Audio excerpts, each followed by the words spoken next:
everybody, it is Romania Black, and we are on part 3 of Run with the Wind, and I'm really excited! So, I went back last night and rewatched the first 2 episodes of the anime, and wow, they are a different vibe. They are so different! I did not realize how different they were, actually, until I went back and rewatched, as if episode 2 is not only so much different than the novel, but it adds like the whole bathroom scene. Like the bathhouse scene now is playing off of the very beginning with the man talking with Haiji about him not being able to stay in the water. But that whole competition is anime only. A lot of the things that Haiji threatens them with is anime only. It feels very much more, I don't want to say shonen-y, but the anime makes things feel more anime. It's just, there's more like immediate stakes, and with the novel everything is much more easygoing. It's a lot more relaxed.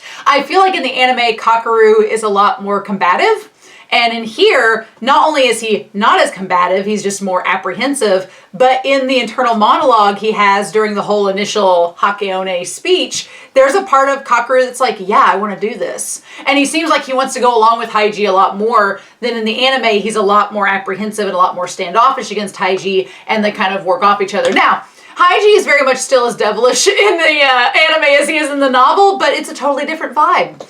And I'm not going to be, I'm going to be real with you all. I kind of like the novel better. So far, I kind of like the novel better so far. I love the anime, and I'm sure there's going to be a lot of moments in the anime that I love, but I told Zero into Zero, I'm like, I think I'm going to rewatch episodes 1 and 2 before I go into the 3rd part. And he was like, yeah, it might be interesting to rewatch the anime as you read these chapters to see all what we get. Now, episode 2 ended before Kakeru had fully committed to joining Haiji and doing all that. In fact, they had Nico involved in the anime a lot more than the manga, or a lot more than the novel. In the novel, it was Prince and Kakeru having the conversation. But Prince is kind of kept more to the sidelines right now, so that's interesting to me. But yeah, I'm going to be very curious as I go through the anime to see how many episodes each of these parts envelop, because there's only 10 parts to the novel, but there's 22 episodes to the anime. So that means it's not going to be a 1-to-1 ratio of episodes to chapters. And I'm going to be very curious to see, like this chapter here, part 3 is called Training Begins, which I'm assuming is going to talk about them training for the matches. I'm going to be curious to see like how many episodes encompass what this one chapter does. So we're going to have to see about that. Something else that the anime does that's a little bit different is in this portion of the novel, we're following it through Kakeru's perspective, and he's kind of talked about his high school experience, but he's not really talked about his high school experience. He's mentioned that he used violence, and that's why his offers were revoked. But that's all we know. In the anime, the very first couple episodes kind of give us a little bit of a glimpse, but it's a different kind of a glimpse, but still not enough to put the pictures together. So I'm curious to see what we get. Very curious indeed. So, But yeah, I just thought that was interesting, so I will likely be going through the anime as we go and talking about it in relation and just seeing where it's similar and different. So that's going to be pretty exciting. But anyway, we're going to get started with part 3. It's on page 64 through, I don't know, I think it's like 64 to 90 something. It's like 34 pages, 97 I think, of this text. I'm so excited. We're going to be a third of the way done almost by the time we finish this week. So that's crazy. But anyway, I'm excited to see what we get with this training session. I hope you all are as well. But thank you for joining me in this reading of Run with the Wind. And we're going to get that started here in 3, 2, 1. So part 3, Training Begins. They're not getting up, Kiyose remarked. Looks like it, Kakeru agreed. See, already on the page, they're both like in sync with each other, like working together. I live for it. At the beginning of April, 5:30 a.m. was more night than day. Getting our daylight savings time. A few early birds started chirping, a little out of tune. The light vroom of the newspaper delivery bike sounded from the road and faded away. Kakeru and Kiyose stood in the yard outside of Chikuseso. What happened to the enthusiasm from last night? Was it all a dream, Kakeru? They were shouting they'll never give up. They'll offer themselves up to the wind. They'll devote their lives to reaching Mount Hakone. Didn't you say all that? Not me, that was King getting all worked up. Kakeru vaguely recalled Joda and Joji thrusting their fists in the air along with King, but the three of them probably wouldn't remember. They were pretty hammered, Kakeru thought. But he didn't say that out loud. He preferred not to provoke Kyosei. I love this already because Kakeru, I love that it's the next day and Kakeru's like, yeah, they were all drunk, Haiji. Of course they agreed with you, but I love that it's Kakeru and Kyosei out there ready to go and everybody else is dragging. Love it. Kyosei, who made no allowances for drunken behavior, ran out of patience. I'll go wake them up, he said, and disappeared into the house. Kakeru did some stretches, watching the eastern sky gradually pale into pastel pink. He could hear Kyosei banging something hard on the back of a pot, probably a ladle. As though driven out by the noise, Nira trotted out from under the ingawa and had a good stretch. Kakeru played tag with Nira around the yard. Aww! By the time Kakeru had thoroughly warmed up, the others had plodded out the front door. Having been rounded up by Kyosei, they looked groggy and had puffy faces. Okay. First, we have to meet the eligibility requirements for completing and competing in the prelim. For that, we need to build up our speed and stamina. Kyosei's enthusiastic announcement was met with a lukewarm response. Like strips of seaweed washed ashore, everyone stood limp, swaying a little on the spot. Joda's breath reeked of booze as he tottered, and Kakeru gently propped him up. Oh my god, I wish the anime had shown this. This would have been great. This morning we'll start off with a run up the Tamagawa riverbank, Kyosei continued, ignoring the state of affairs. I'll check everyone's current ability and come up with a training plan. What about breakfast? I'm hungry, Joji said timidly. You can eat right after getting up? Ah, the joys of youth. Nico gave a tremendous yawn and scratched his tousled head. Next to him, Yuki was asleep on his feet. And Kyosei shrugged off the swirling mass of lethargy, appetite, and discontent in the air. We'll eat after running. Come on, let's go. Well, isn't it at least 5 kilometers to the river? Prince stammered, aghast. You mean running 10 kilometers there and back? At this ungodly hour? You can go at your own pace. It's a breeze. Kyosei marshaled the grumbling group out onto the road like a watchful dog herding a flock of sheep. Musa and Shindo took the lead, following Kyosei's instructions. They tugged at King's arms, and they helplessly started running too. Let's go, Kakeru called to the twins. If you eat just before running, you'll get cramps. The best time to run is when you're feeling a little bit hungry. Oh! He gave Joji's back an encouraging pat to get him moving. They probably said that in the anime and I've just forgot it. By the time they reached the bus route, Prince was already wheezing. Maybe I'll see you at the river in a couple of hours, he rasped, slogging at a pace that wasn't all that different from walking. Kakeru, you go ahead, said Kyosei. He seemed ready to monitor Prince's progress without rushing him. I'll bring up the rear. Can you make note of everyone's finish times? What does that mean, bring up the rear? Musa asked Shindo. It means he'll be the last person in the group. Shindo was jogging in light steps with his usual composure, which is such a foreshadowing, right? Because Haiji's the last one. Everyone had set off from Chikuseso around the same time, but they soon spread out more and more according to their respective abilities. Kakeru slipped out of the line and started running at his own pace. The sounds of the others breathing and talking quickly faded away. It had been a while since Kakeru had run with anyone else, but in the end he always found himself alone. Speed and rhythm were things he couldn't share with anyone. They belonged to him and him alone. The sky grew steadily brighter. Most of the way to the riverbank past the residential areas, he crossed 2 tributaries of Tamagawa called Sengawa and Nogawa, then a large grassy field, and after that he made his way through a posh neighborhood at the top of a small hill. The route had a lot of ups and downs. Interesting, we don't really get to see that in the anime. Soon the raised embankment of Tamagawa began to emerge beyond the rooftops. On a clear day, the ridges of the Tanzawa Mountains and Mount Fuji would have been visible in the distance, but it was a hazy morning. Kakeru sprinted up the embankment and looked down at the river. Mist hung over it, drifting down with the current. Only a few people dotted the riverbank below, elderly people doing exercises and people walking their dogs. The Odakyu train rattled across the iron bridge. It was already crammed with people commuting to work or school. The blades of grass on the bank shore with dewdrops catching the morning light. It wasn't good for his body to stop abruptly, so he jogged back and forth on the raised path along the river at a leisurely pace. His pace had been about 3 minutes, 30 seconds per kilometer. For a distance of just 5 kilometers, it was a much slower pace than what he was used to.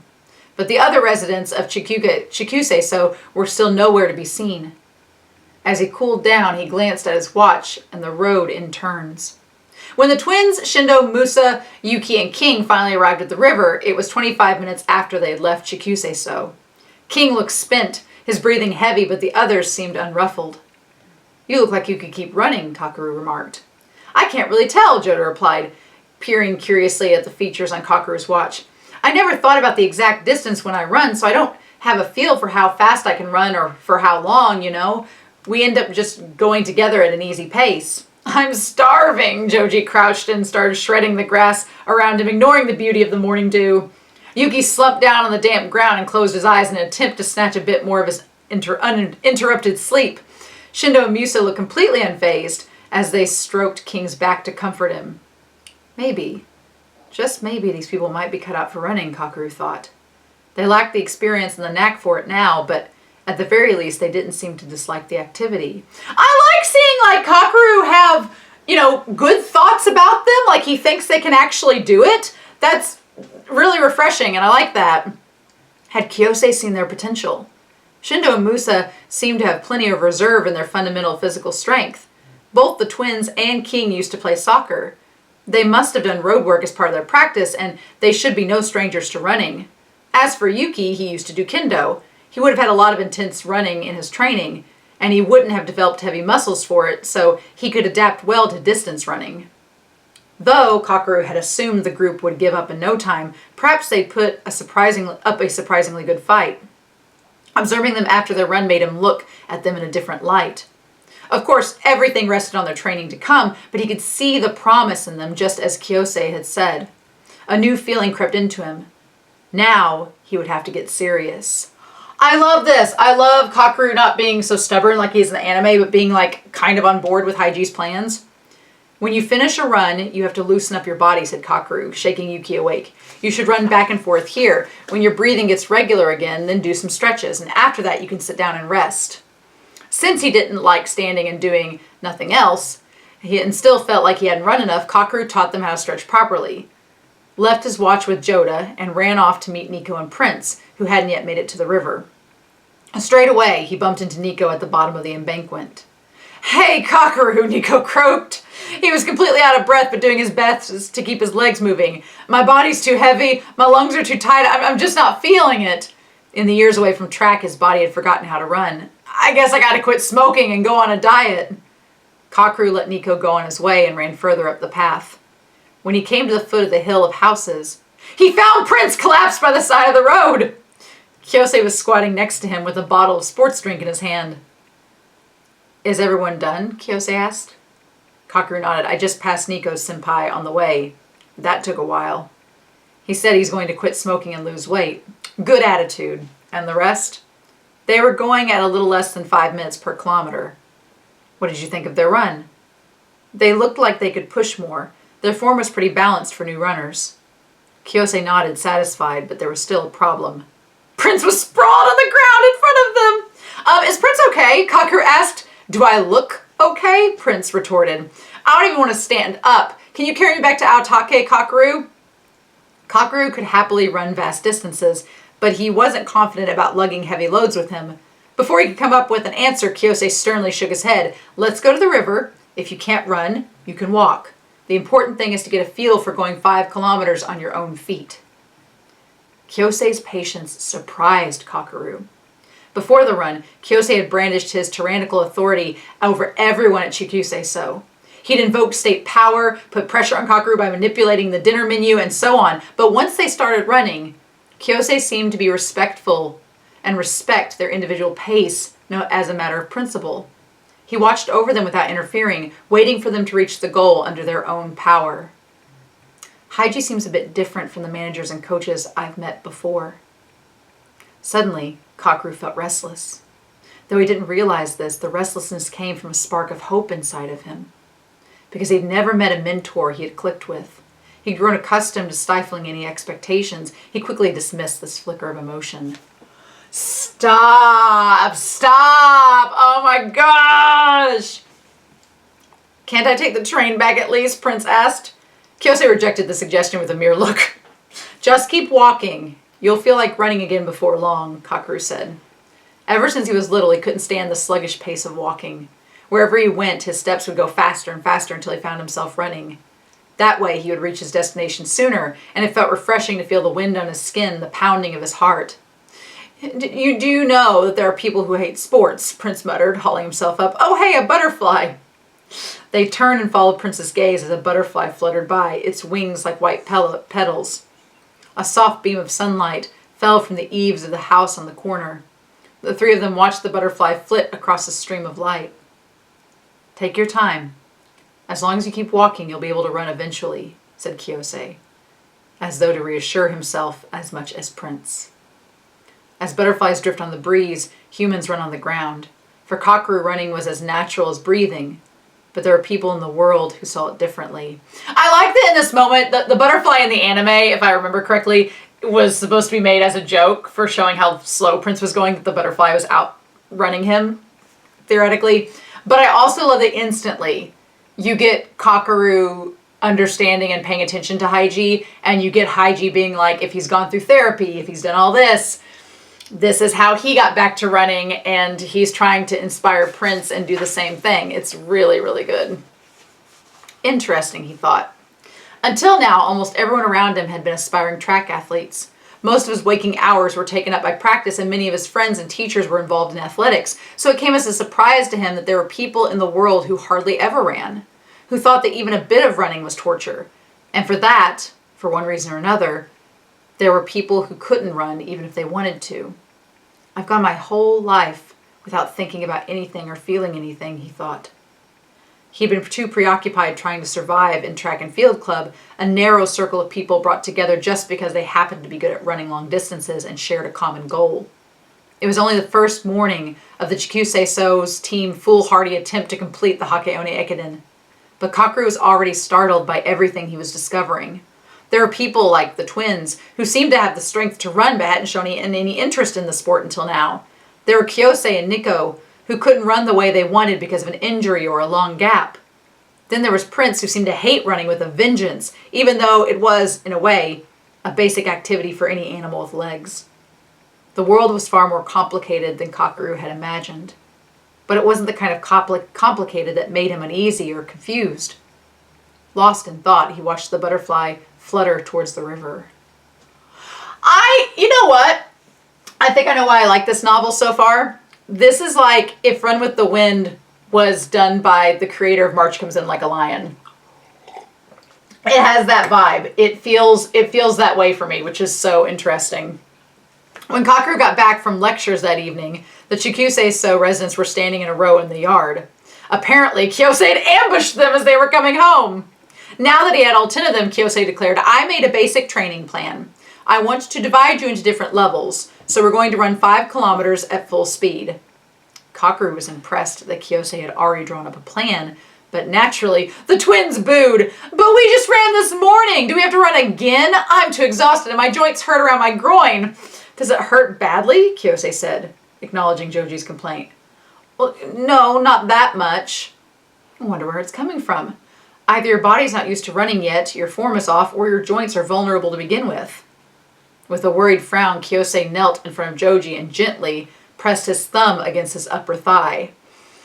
Joji squirmed ticklishly. Oh, Haiji, come on, stop touching me there! It might be his shoes, Kakeru pointed out. Aren't they for basketball? You're right. Kiyose straightened up and examined everyone's feet. Why are you all wearing basketball shoes and plain sneakers? Are you here to run or what? But these are all we've got, Joda mumbled, hiding behind Prince. His shoes matched Joji's. As for Prince, who's wearing the sort of average sneakers you'd find at a big discount store. All of you, make sure you get running shoes, Kiyose ordered sternly. We did, said Musa and Shindo, holding up a bag from a sports store. What a bunch of suck-ups! A moment later, Yuki held up a pair he'd been hiding behind his back, too. It was pretty fun this morning, so... Oh! You're getting pretty hyped for a guy who's just griping about it, Nico teased. Good, Kiyose nodded. As for the rest of you, pick up a running shoe soon and find the right fit. If you can, get a wristwatch with a stopwatch function, too.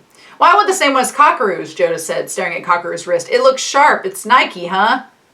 Kakeru's watch was especially designed for runners, its plastic body round and streamlined. It was equipped with a range of functions and extremely light, too. Of all the watches he'd used before, this one was his favorite.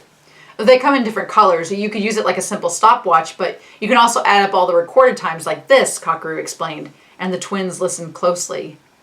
I have to work more shifts now. Shouldn't have said. I love that. I love that Kyosei is like, just go buy this stuff. You've got money. Also, I wish we could have seen Kakeru like explaining the watch to the twins. That's super cute. But Kyosei was quick to reject the idea. From now on, part-time jobs and mahjong are forbidden for everyone at Aotake, he announced gravely. This isn't the time for work. Focus on your training. Then how are we supposed to buy shoes and a watch? King argued. Add running clothes to the list. Kyosei replied coolly. Look at you, wearing tracksuits from high school and sweatpants, and even jeans like Prince. You need something that wicks away your sweat and keeps you dry or you'll get a chill. For training sessions, you should always come prepared with a towel and a change of clothes. And remember to get changed immediately after sweating. So how are we supposed to buy all that without part-time jobs? King snapped again. No problem. If you're serious about practice, you won't have time for anything else. You'll rack up savings before you know it. That is from the anime. And just from the money your family sends you. What? More cries of protest shouted out. What's all that racket? The door to the main house opened and the landlord, who was meant to be the coach, at least officially, emerged. Nira had been stretched out on the ground with his eyes closed, but he perked up at the owner's appearance and thumped his tail. There's no need to worry about money, the landlord said, looking over the group. Haiji told me everything. If you're really serious about Hakone, I'll ask Supporters Club and get all the equipment you need. Supporters Club? Does our school even have a group like that? Yuki asked dubiously. Why, I'm going to make one, said the landlord. Hopeless, Nico murmured. Anyway, let's go to the track. Kyosei led the way and they all followed, still wearing their ordinary outfits. Nira came along too, hoping for a walk. Kakeru assumed they were going to run at the university sports field to measure their times, but Kyosei kept going in the opposite direction. They seemed to be headed for the district's public sports grounds on the other side of Sengawa. Why aren't we using the one on campus, Haiji? He asked. It's close to Aotake and it's in better condition. The campus field is used by a lot of sports teams and clubs. We'd have to wait about 1,000,000 years if we wanted to use it. But we're the track team. Don't we get priority to use the track? Ranks matter in everything, Kyosei replied in an icy tone. In other words, their team was so small and weak that no one even recognized their existence. Kakeru kept his mouth shut after that. There was no point in stirring him up. I like this idea of Haiji getting kind of upset by the whole like ranks and files and all that. Though weeds have sprouted here and there on the public sports field, it's still a proper track with a single lap measuring 400 meters. Kyosei walked them through the basic steps for practice. Before and after every session, they would spend an hour on easy runs. In addition, they had to do stretches, massage one another, and so on. Does an easy run mean jogging at a slow pace? Musa asked. Yes, you run at a pace that doesn't put much burden on your body. If you start running without warming up first or stop too abruptly, it could lead to an injury.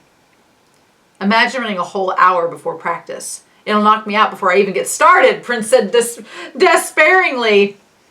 You managed to run 5 kilometers this morning, remember? Don't worry, you'll get used to it soon enough, Kyosei assured him. Stick to training, and I promise you'll become a full-fledged runner. Kyosei wasn't bluffing.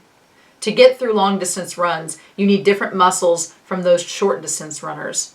Instead of instantaneous explosive bursts of muscle power, long-distance runs are an endurance game, maintaining a steady level of energy to propel yourself forward after a long period of time. For short-distance athletes, their potential is almost completely decided by their innate muscle quality. For long-distance runners, it's possible to build up ability little by little through daily training. On the flip side, this means that no one can achieve great success in distance running without engaging with their own body and persevering with their training every single day. Natural talent is deemed necessary in a variety of sports, but in almost no other sport are the scales between talent and hard work tipped more in their favor to the latter. On the empty sports field, they separated into 2 groups to measure their times. Some of them, namely everyone except Kakeru and Kyosei, argued they couldn't possibly jog for an hour before measuring the time, so they settled on diving straight in and running 5 kilometers as fast as they could. Kakeru and Kyosei were going to jog casually around the track with them, taking note of everyone's times. The idea was that by the time Prince had finished the run, the 2 would have loosened up enough to launch in their own 5 kilometers at full throttle. The pair had to pay close attention to keep an eye on the whole group while doing their own easy run. If they let their guard down, they would have messed up the lap counts. If only Nira could click on the stopwatch, Kiyose cast a regretful look at the dog, who was busy sniffing at the ground in the corner of the field. Kakeru jogged next to him at a leisurely pace. Hey, Haiji, do you think Prince would ever reach the premium level? Be nice. Isn't that expecting a bit too much? Even now, Prince was straggling far behind the rest. He's definitely lagging by a lot more than a lap. Don't worry, Kiyose said. What makes you so sure? Tell me, Kakeru, what kind of personality trait suits long distance? I don't know. It's probably a mix of things, but endurance maybe? I think it's tenacity. Did you see Prince's collection?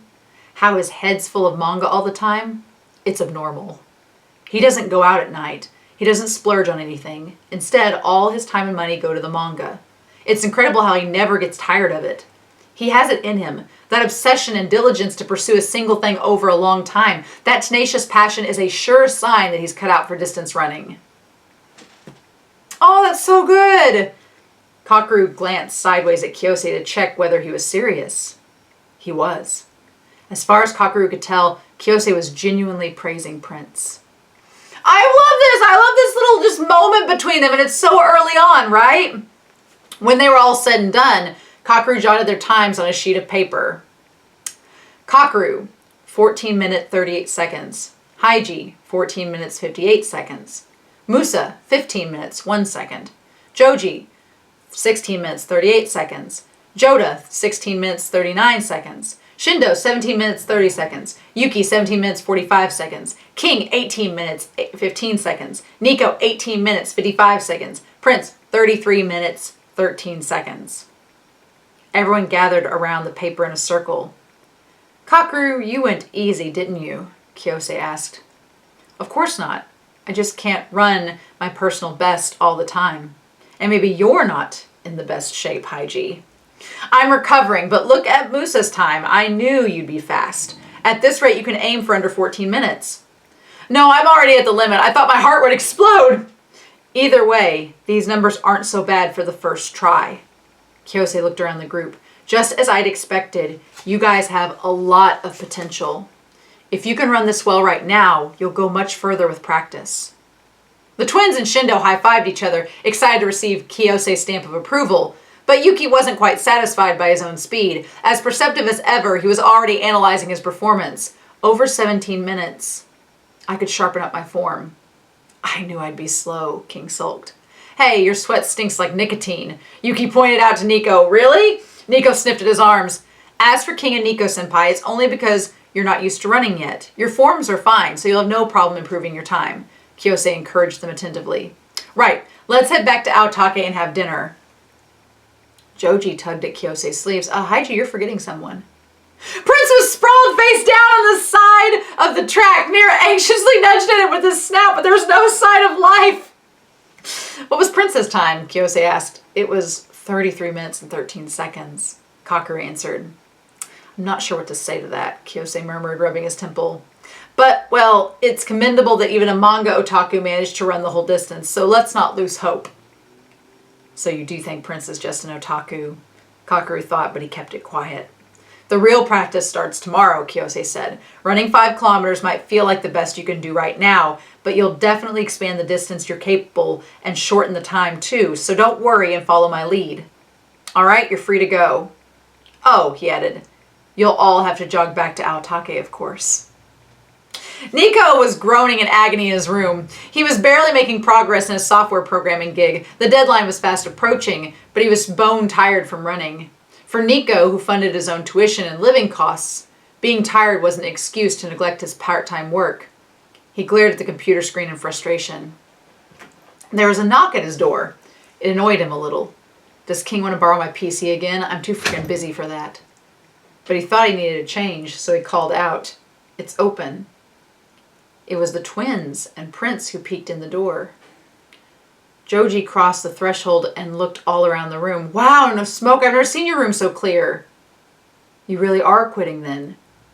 Joda took a deep breath to feel the fresh air.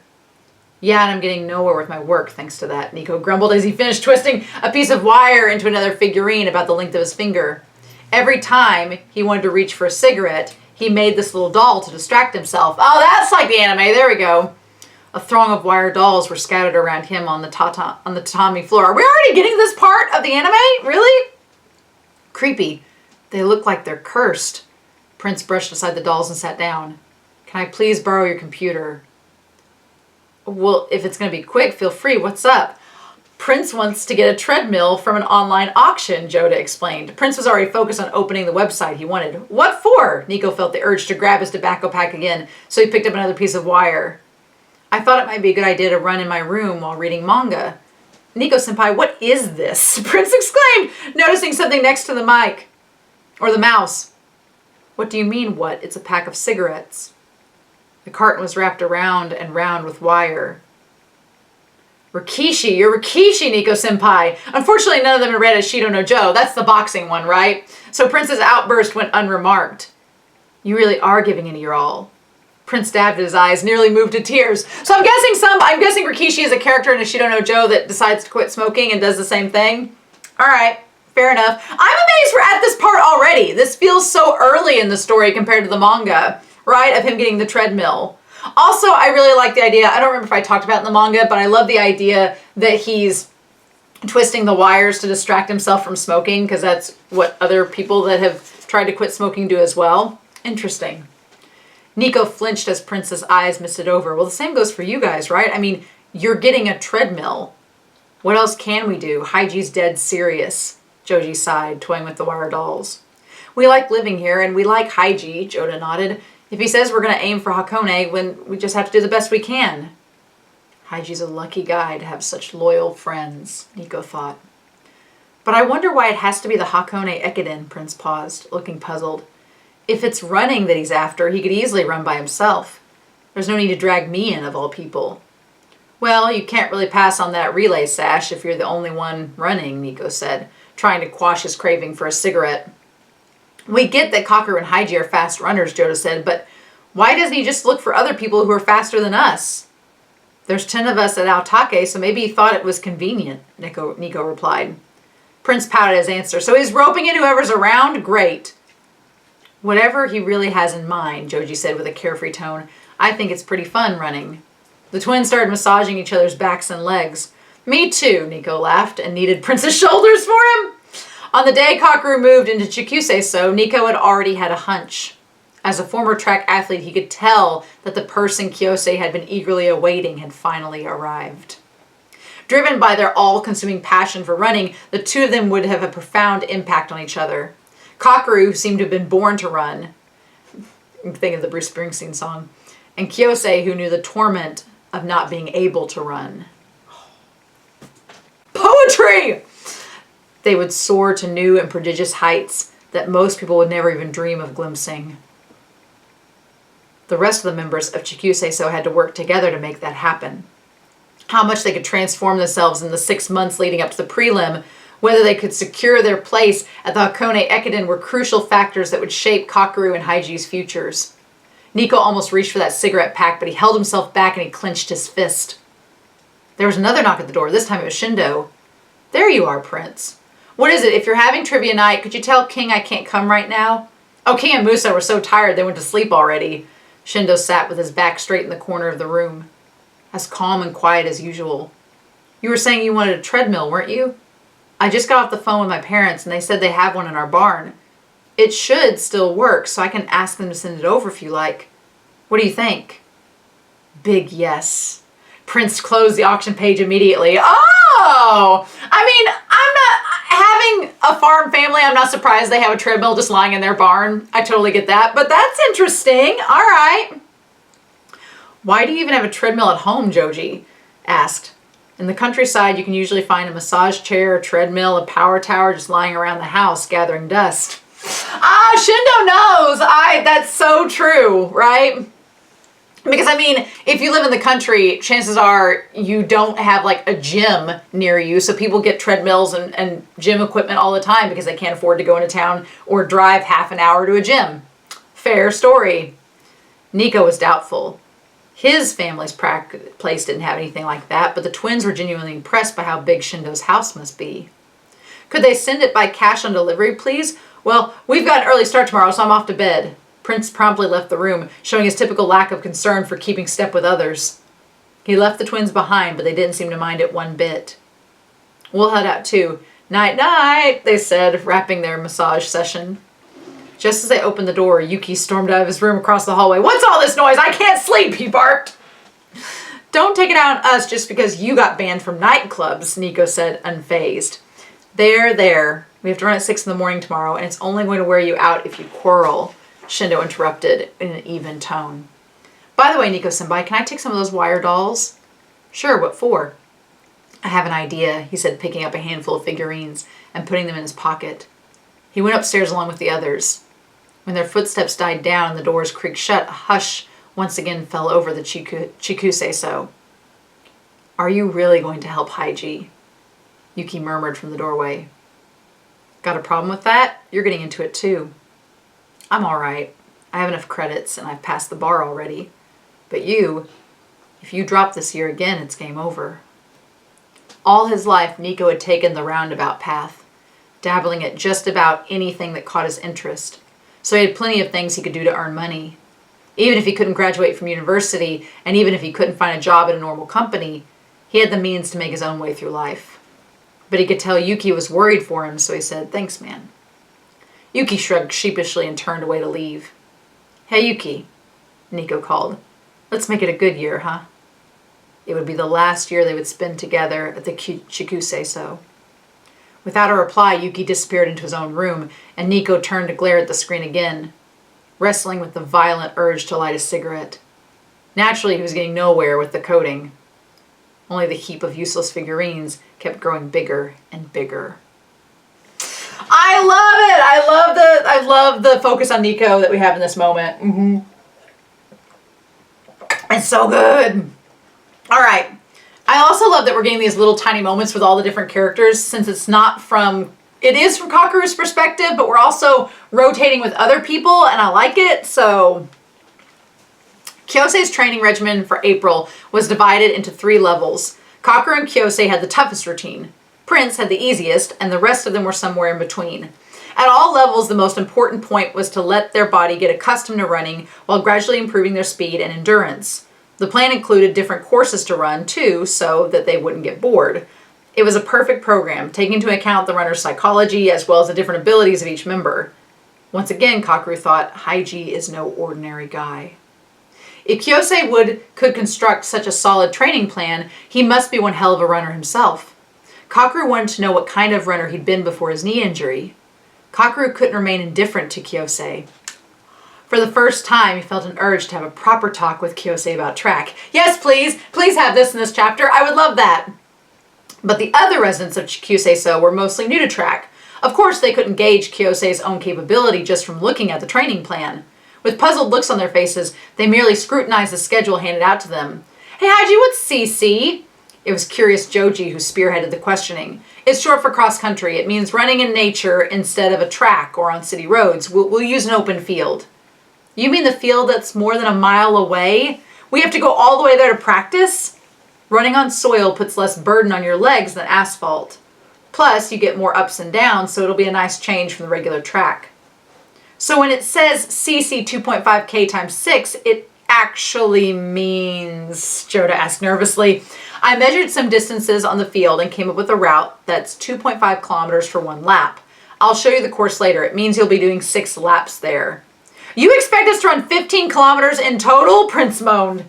It's far too little, but we've only just gotten started. Kyosei was merciless. Look at Kakeru. He's doing 8 laps.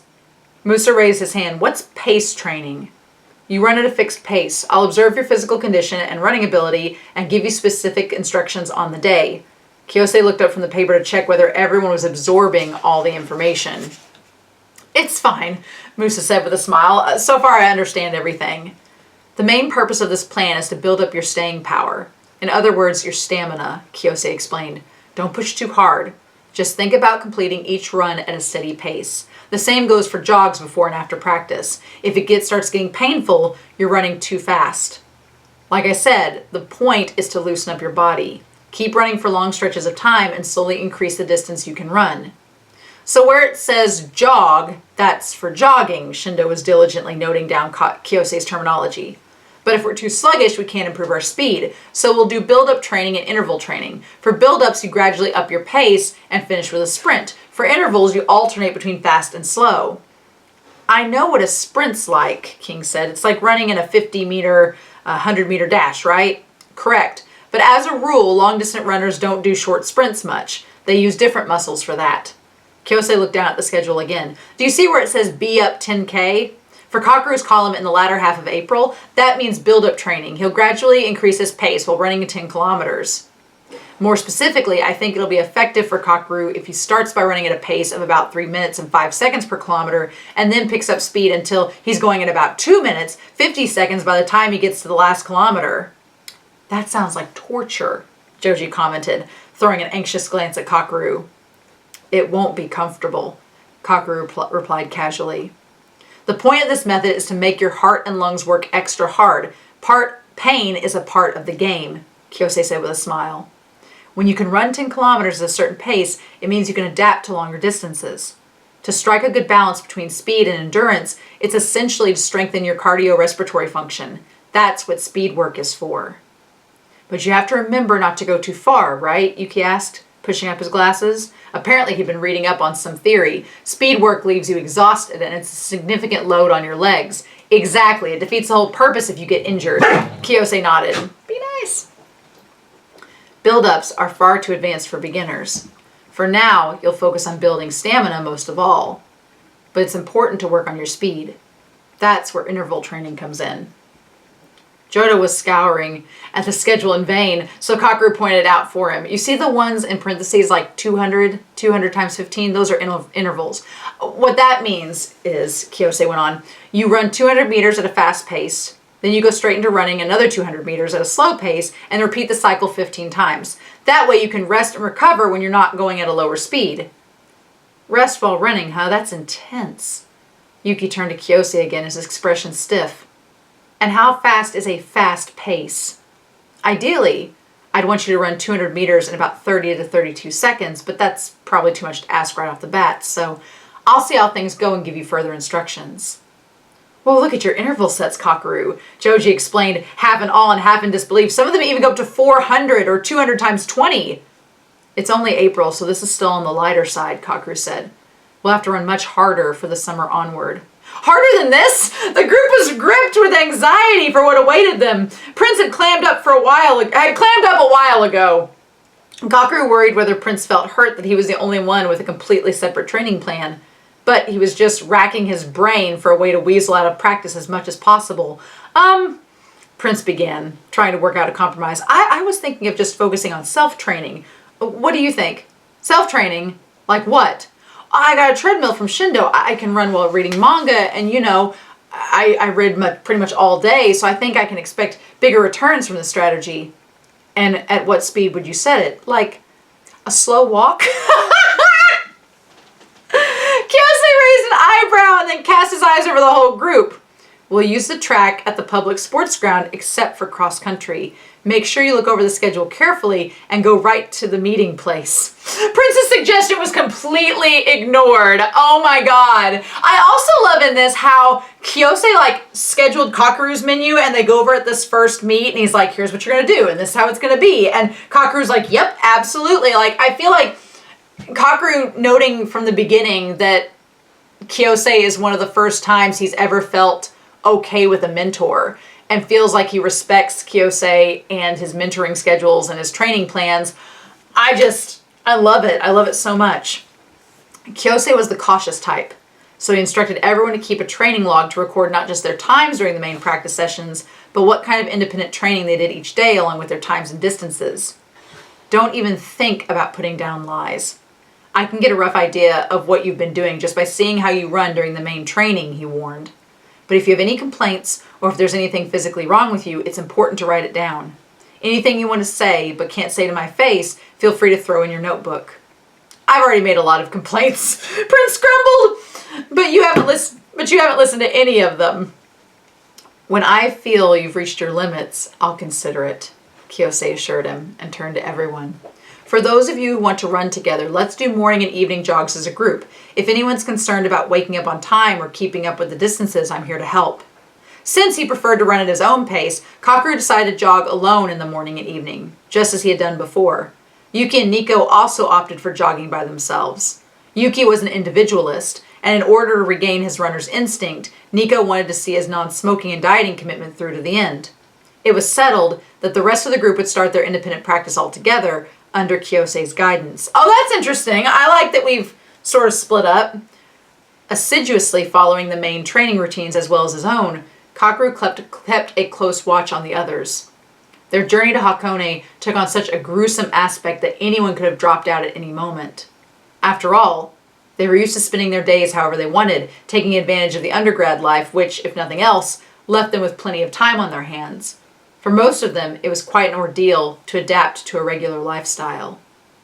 They had to wake up early to go jogging, wolf down their breakfast, and head to lectures on campus. After classes, they assembled either at an open field or public sports ground for their main practice, and when they got carried out, whatever training was on the menu for the day, they had to juggle their own other commitments in whatever time they had left before the evening jog. Every morning, the sound of Kiyose banging on a pot rang through the house, and at night some of the group passed out in bed without even taking a bath. It seems like there's a peculiar odor in the air at Aotake these days, Musa told Kakeru as they soaked in the bath in the landlord's house. Oh, sir, there is this moment of them together. They ran to each other in the changing room and decided to share the bathtub to save time. Following Musa's style, they kept the light in the bathroom switched off. Well, we've got 10 scruffy men living together, and on top of that, some of them aren't even showering after their workout, Kakeru said. I don't want to name names, but it's the twins, King and Prince. You just named them, Musa! Musa chuckled. King and Prince are truly exhausted, but the twins are just being lazy. That's problematic indeed. Kakeru caught Musa's formal speech when he talked with them. I'm concerned. If they don't bathe, girls won't like them. You're Koval with the twins, aren't you? Kakeru, I think it'd be better if you drop the hint to them sometimes that it's not a good idea. Yes, I will, Kakeru answered. It was the first time he'd heard the word Koval in normal conversation. I also kind of like this. I like the fact that Musa recognizes that Kakeru is friends with them more than he is. So he's like, can you talk to them about the smell? They'll listen to you. But I also like the idea of just like the camaraderie and them getting closer, and also Kakeru and them talking about like, here's how much we're working and here's how much we're doing. Also, I feel like Japanese university is a bit different than American, because I'm thinking in American university of all the homework you would have, but I've heard Japanese school doesn't have nearly as much homework, so that's probably why. But I love this. This is great. Recently, there's something a bit interesting that's been happening on our evening jogs, Musa said, because they're doing separate runnings. What's that?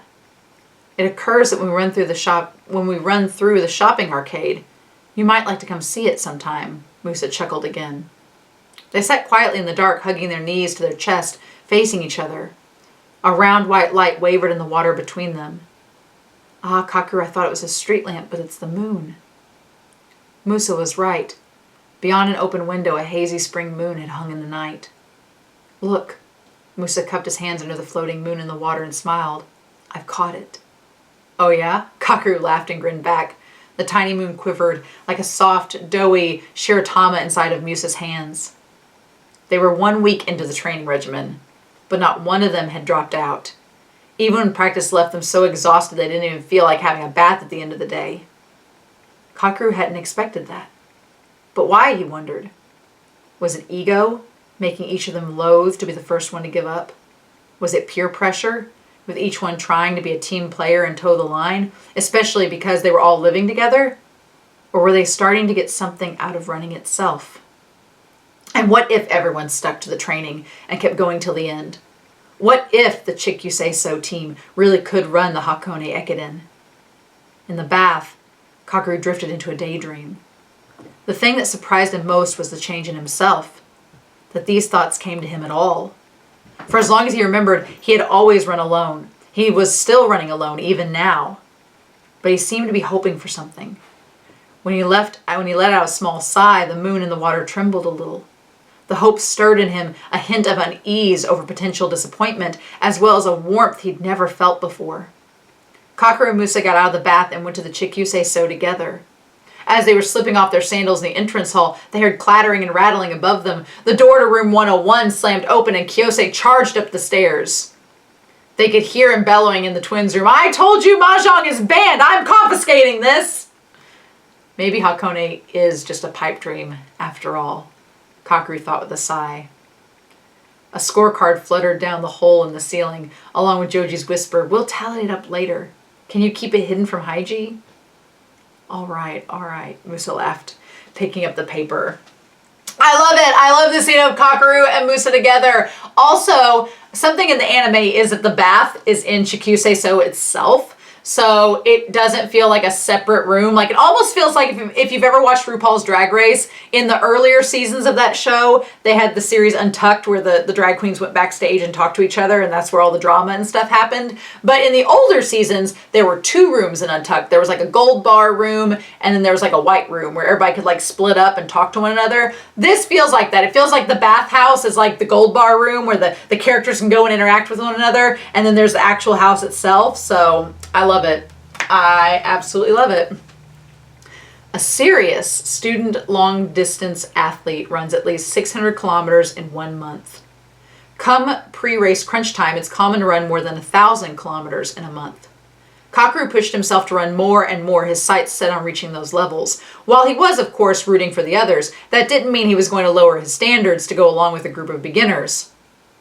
"You're running a bit too much," Kyosei told Kakeru after checking his training log. It was right after a main practice session on the open field when everyone was cooling down, doing stretches and changing into fresh clothes. During the first 2 weeks of practice, a group plowed on despite suffering miserably from sore muscles, blood blisters, and shoe bites. But each of them had a potential as a runner. I've never heard it called shoe bites before, but I get those on my heels all the time, so that's interesting. Now it seemed their bodies were gradually adapting, and they were starting to get into running itself. Though they still struggled, they'd progressed enough to handle the load of the training plan.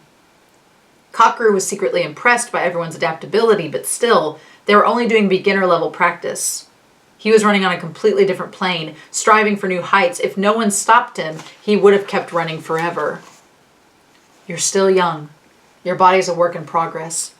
You shouldn't push yourself too hard," Kyosei said. "What would you do if you overdid it now and ended up with injuries later on?" Kakeru felt lighter than ever these days. The more he ran, the more power he gained, and the steady rise of his speed was palpable. So if he was honest, Kyosei's warning didn't really click. But he obediently answered, "Got it." "Prince is the opposite. You're not running enough," Kyosei said. In his training log, Prince had written treadmill at least every other day instead of his evening jog. "Your honesty is a virtue, but doesn't this basically mean you've skipped jogging to read manga instead?" On some evenings, Prince would barricade himself in his room with his piles of manga and refuse to open the door even when Kyosei invited him to a jog.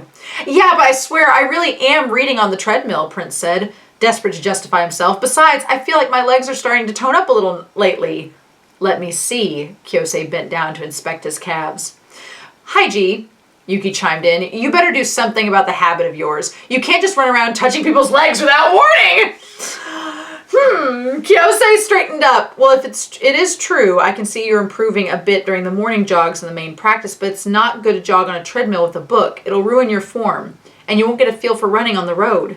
From now on, you should join us for the evening jogs too." Pressed down by the quiet intensity of Kyosei's persuasion, which left no room for arguments, Prince could only promise to participate in the future. Kakeru was relieved. He wanted Prince to run outside as much as possible. There was enough weight on the floor of his room just from the manga collection, but now that he'd brought a treadmill in to boot, whenever he jogged in his room, the ceiling over Kakeru's room creaked threateningly. Yes! Unlike the honest prince, there's a king who has submitted records full of falsehoods and window dressing, Kyosei announced. Everyone laughed and looked at King. "Crap," King muttered, sheepishly prodding the ground with the tip of his shoes. "But listen, I couldn't run at all, and my time wasn't going up. I thought it might be I thought I might get in trouble, so I tweaked the numbers to make it look better. It's only been 2 weeks since we started practice. You won't see progress that quick," Kyosei assured him gently. "For quizzes, you have to build up your knowledge bit by bit and sharpen your technique to press the buzzer fast enough, right? It's the same with running. Cheap tricks won't cut it. What matters is daily practice to level up your endurance and technique. And the courage to look at your own abilities right in the face, that's what saves you in the real race. I know you're following the training plan properly, so it's okay to write the numbers as they are. I will next time, King nodded. As for the rest of you, there's nothing I have to say in particular. Except Nico-senpai. Yeah, Nico was fixing his shoelace, but paused to look up. You haven't been eating very much. Of course I have. It's not good to lie. Who do you think does the cooking here? It was Kiyose, of course. No one could hide anything from him. The ruler of how Take prepared not only the training schedule, but the meals to all the residents. Well, I'm big-boned, you know, Nico mumbled an excuse, scratching his face. I've got to lose some weight.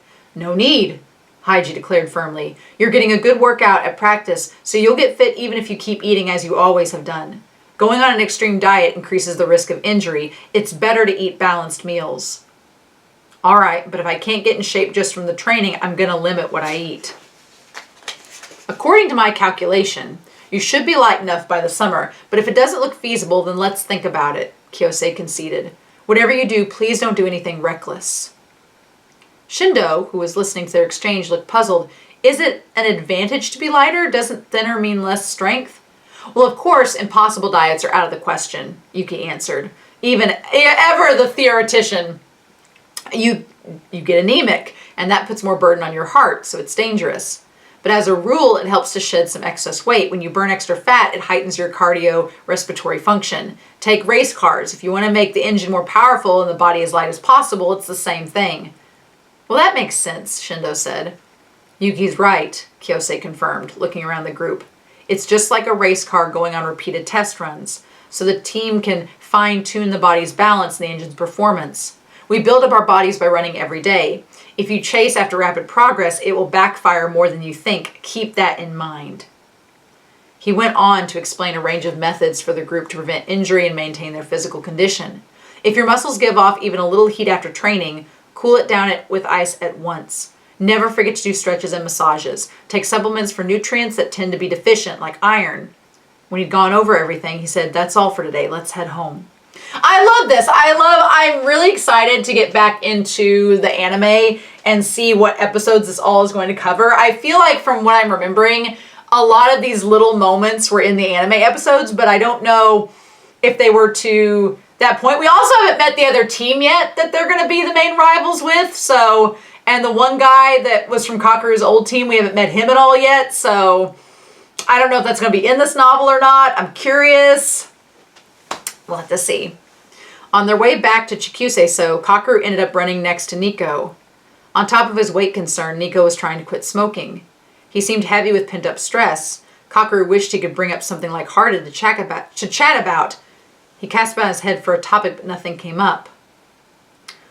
What I really like that in the anime there's a scene with Nico and Kakeru and Kiyose as well. Like that, this whole topic about weight and him quitting and everything, it's brought up in the anime too. What do you think we're having for dinner, Kakeru? In the end, it was Nico who spoke up first. Kakeru was disappointed. Running really is the only thing I'm good at, he thought. Oh, don't say that, Kakeru. It's probably curry. Haiji asked me to get a pack of curry roux from the shopping arcade before practice. Something flickered in the back of his mind, the shopping arcade. He remembered Musa's suggestion that he come to watch their evening jog. It could be a nice distraction for Nico. Would you like to run with me tonight, Nico-senpai? Is that a pickup line? What's gotten into you? Nico teased. Oh, well, Yuki, who was running a few steps ahead, looked back at them. Where are you going to take us, honey bunny? He joked deadpan.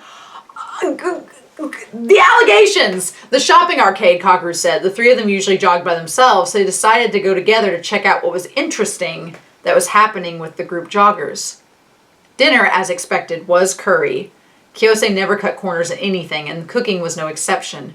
Before the practice, he had simmered the chopped onions until they were soft and syrupy. He had made his own blend of curry sauce by mixing together a few different kinds of roux that Kakeru had bought.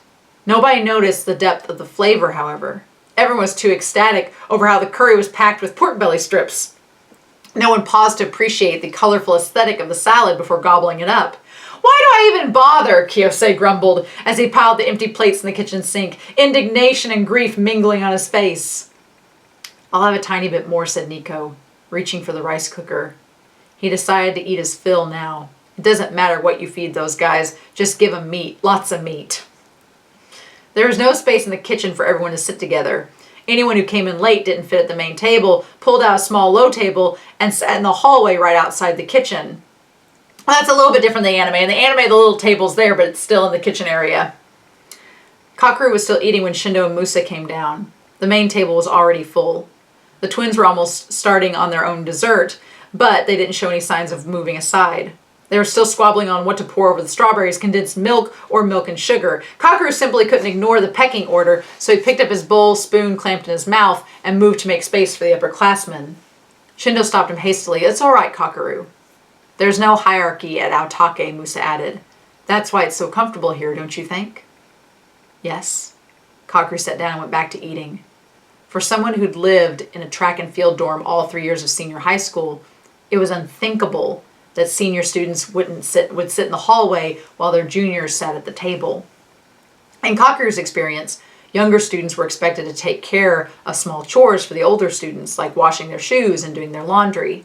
And the seniors always bathed first, of course.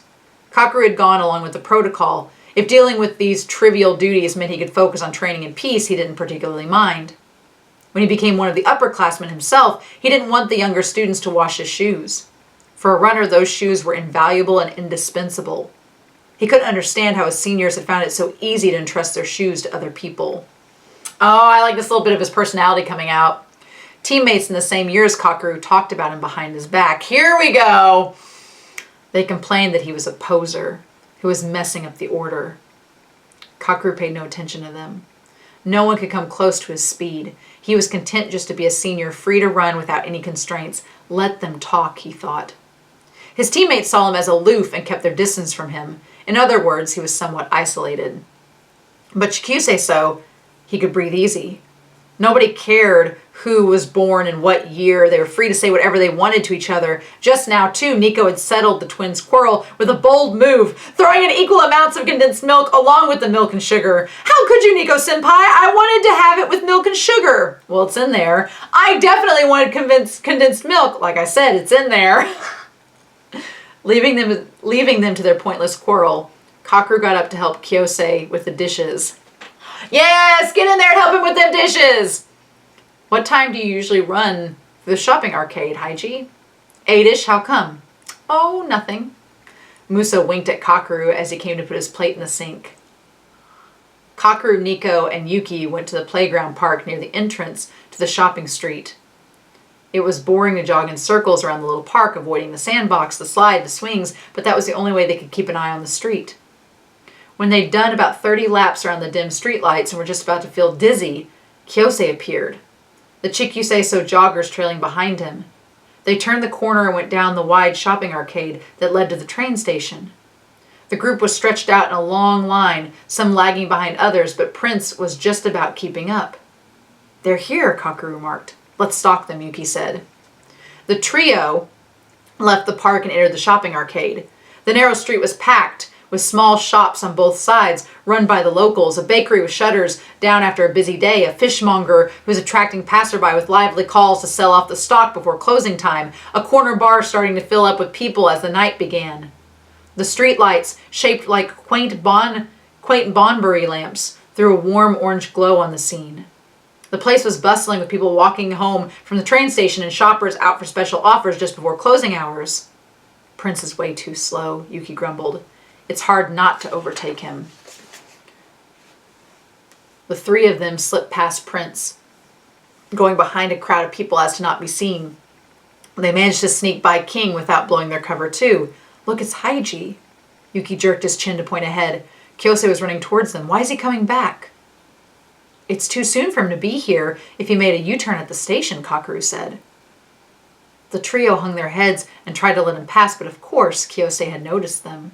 "What are you guys doing sneaking around?" he said, pivoting to run alongside them. "And what are you doing, Haiji?" asked Kakeru. "I came to check on the guys at the back," Kiyose replied. As always, he was a hawk-eyed supervisor. Kakeru got a little worried. How much is he really running to keep an eye on everyone else? His leg doesn't seem like it's fully healed yet. While Kakeru was lost in thought, Kiyose and Yuki were carrying out their conversation. Kakeru said there's something interesting that's happening with the group jogger, so he came to check it out, Yuki said. Oh, you mean that? Kiyose pointed ahead. They can make out Shindo and Musa in between the passerby running side by side. What the hell are they doing? Nico cocked his head puzzled. Shindo and Musa, running down the middle of the street, were wearing white t-shirts with something written on the back in big black letters. Kakeru squinted at the letters, which read, "We're running for Hakone Ekiden, Kansai University Track and Field Club, seeking supporters." They've even done proper lettering, Yuki observed. Shindo's handiwork, Kiyose explained, keeping his breathing steady. I told him not to bother because it's embarrassing, but they persuaded me. We need the funding. They said they'd have shirts ready for all 10 of us. I'd rather die. Kakeru thought, though Shindo always seemed so calm and quiet, apparently detached from the hustle and bustle of the world, it turned out he was quite suited to practical work. Who knew Shindo would be so driven about collecting money, Kakeru remarked. Running can reveal hidden sides, Kiyose laughed, and then called to the pair running ahead of them. Shindo, Musa, these three want to help with our PR. So just like the anime. Only that happens way later, I feel, in the anime than this. The trio hastily shook their heads to show that was a lie. Musa waved at Kakeru, who caught up with them. You can have Shindo's special t-shirt too, Kakeru. Also, look over there. Look over there. A bicycle was weaving through the people on the street. A girl about the same age as them, her hair pulled up in a ponytail, her eyes fixed on something straight ahead of her, was pedaling with all her might. Even from a distance, glimpses of her face and profile was enough to show she was beautiful, with clear and balanced features. She's the daughter of the grocer, Yaokatsu, Kiyose said. How do you know her? Kakeru, who'd been distracted by the girl, looked sideways at Kiyose. I love that Kakeru's like, how do you know a girl? Also, I feel like I kind of forgot about her, but I'm like, she shows up like in episode 3 of the anime and she's just now showing up? What? Oh, I've been buying groceries on the street for all the cooking I do at Aotake. You get to know people. So you've talked to her before? Along the lines of, this daikon has impressive leaves, or here's 200 yen in change, Kiyose replied, a smirk tugging at the corner of his mouth. Are you interested in her? Not particularly. Kakeru looked again. The girl was still pedaling towards the train station. Not particularly.